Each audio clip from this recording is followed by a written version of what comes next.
A growing number of Canadians, though, are seeing their credit card balances rise amid high interest rates and an affordability crisis.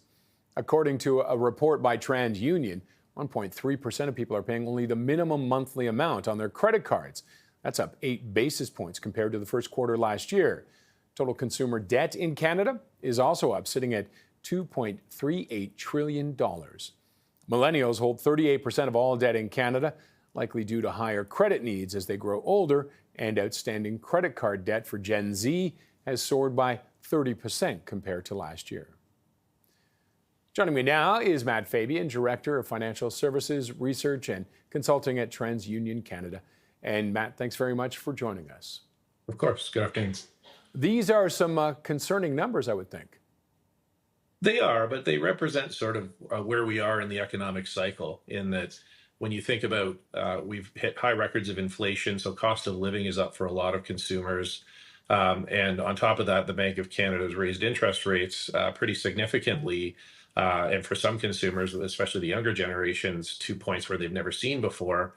I think the combination of both has created a little bit of stress for a certain segment of consumers. Is there concern that these people may not be able to just keep up and give up?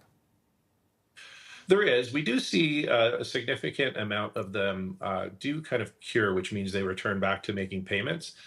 In some cases, for a lot of consumers, this is just a tough period. And so that's why we see some increased use of things like personal loans or credit cards, because people are just looking for extra liquidity to get by until kind of things settle down and maybe interest rates resume. But certainly for a segment of vulnerable or more vulnerable consumers, they are struggling to make payments. And millennials, I'm looking at the number again, 38% of all debt in Canada. How much of that is concerning? I mean, they're in that age where they're starting to buy. I know a lot of them are saying they can't afford it, but people are buying houses. They have natural debt from their school. How concerning is that percentage? I think when you break it out, it's not concerning. It's certainly a big number. Millennials are now the biggest cohort in terms of the segment, the generation, I guess, that's carrying the most debt.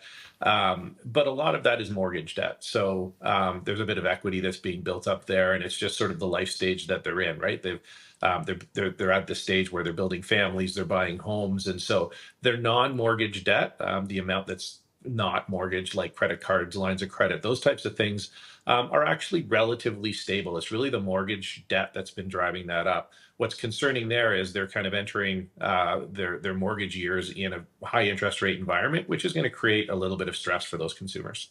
And it's a relative thing, the concept of high interest rate environment. I mean, my parents in 1981, thankfully, they paid off their house, but there were mortgages that were at 20%. Yeah, but think about the last few generations, millennials and now the Gen Zs, they've never seen interest rates maybe above 1 or 2%. Their entire kind of life, their kind of history interacting with credit. And so it's a bit of a shock to them. I think, those of us that maybe are in older generations, and certainly the very older generations, have seen, exactly like you said, they've been used to, and they've had experience with that. But this is a brand new thing for a whole new generation of consumers, and trying to manage through it and understanding, how to deal with rising debt and the rising cost of debt is it's a bit of financial literacy, but also a learning curve. What about Gen X? We always get forgotten. How are we doing compared to the boomers and millennials? Great, I think. Gen X is struggling a little bit in terms of deleveraging. So what we're seeing from the Gen Xers is really they're at the life stage where they're starting to pay down debt. Maybe the kids have moved out.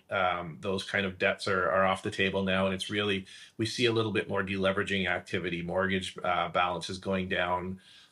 We are seeing a little bit of an uptick in credit card usage with that generation. And I think it's the same thing. They're just looking for some short-term liquidity, maybe through this interest rate cycle. But certainly, yeah, Gen X are kind of on their way, the other way, deleveraging. Okay, Matt, thank you very much for that. Of course. Matt Fabian is the Director of Financial Services Research and Consulting at TransUnion Canada.